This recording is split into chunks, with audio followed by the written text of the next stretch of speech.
Wow, we are finally done with a doll's house. Yeah, I can't wait to move on. I'm so done with the doll's house. What are we going to learn next? Christina Rossetti, Who? the poet. Christina Rossetti. How have you never heard of her before? Bro, if you know so much about her, just tell me. She was born on the 5th of December 1830 in London.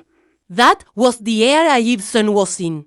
Yeah, and she died on the 29th of December 1894 at the age of 64 due to Graves' disease and breast cancer.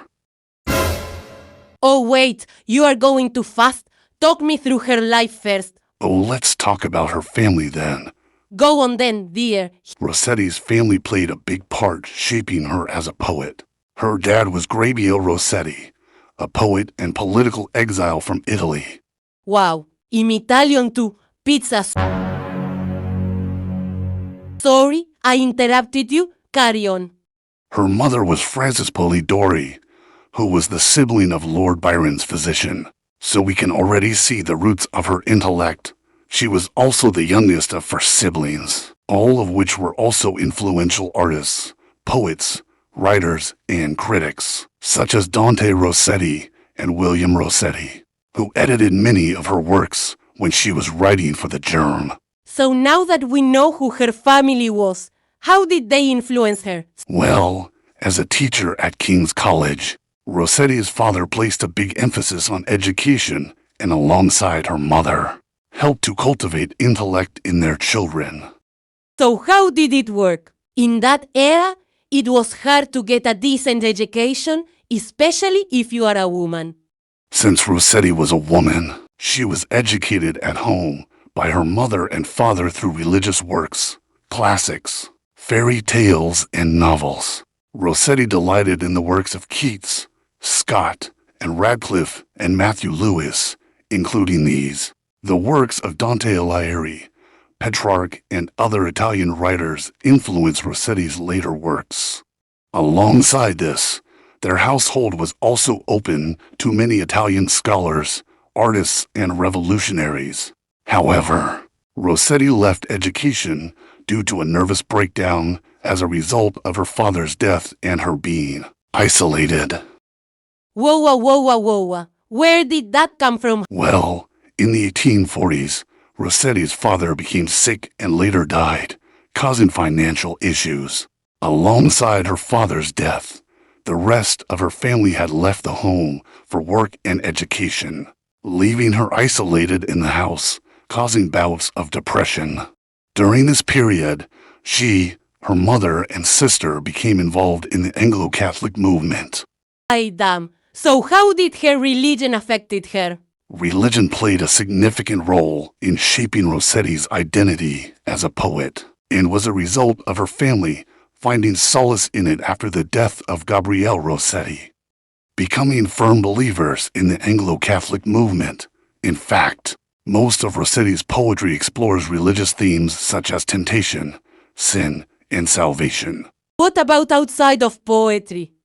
Rossetti showed her dedication to her religion where she never married, calling off many engagements due to conflicting religious beliefs.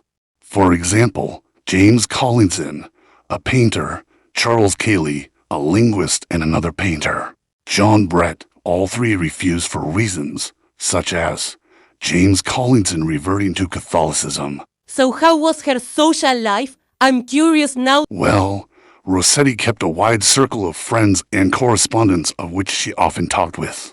Okay then, so tell me about her working life. At the beginning of her public career, Rossetti went under the pseudonym Ellen Alling in the literary periodical The Germ in 1950, published by the Pre-Raphaelites, of which she had close relations to. One of Rossetti's most famous works, however, was written in 1862, published by Macmillan and Co., titled Goblin Market and Other Poems. These poems, specifically Goblin Market, were widely praised by critics, and she was placed as the foremost female poet of the day. But despite this, sales were disappointing. In 1859 to 1870, Rossetti worked voluntarily at the St. Mary Magdalene House in Highgate, a refuge for ex-prostitutes. She opposed slavery in the U.S., cruelty to animals, and the exploitation of girls in underage prostitution. She continued to publish for the rest of her life, mainly devotional work and children's poetry. Wow, what an unexpected and interesting career. You said earlier about the Pre-Raphaelites. What is that? Well, the Pre-Raphaelite Brotherhood was a group of English authors, artists, critics, and poets who believed that art was becoming corrupted by the classical compositions of the artist Raphael. They placed emphasis on Christian themes and symbols and the mimetic of the natural world and history. So, how was Rossetti involved? Interestingly, the Pre-Raphaelite Brotherhood was actually founded by her brothers and others, with Rossetti being considered an honorary member, participated in discussions, and modeled for the artists of the Brotherhood, such as her brother Dante Rossetti. She also published many poems in the Germ for the Brotherhood, edited by her brother William Rossetti. Cool. Just a thought. How can Rossetti relate to a doll's house? I don't know, mister. Kiasima asked us to compare it, ha ha ha ha. Oh well, Rossetti, like Nora, is aware of the preset existence of being a woman, and she is also independent, like Nora at the end of the play.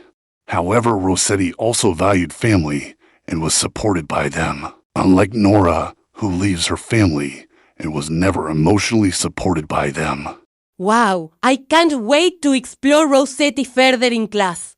Bro, me too.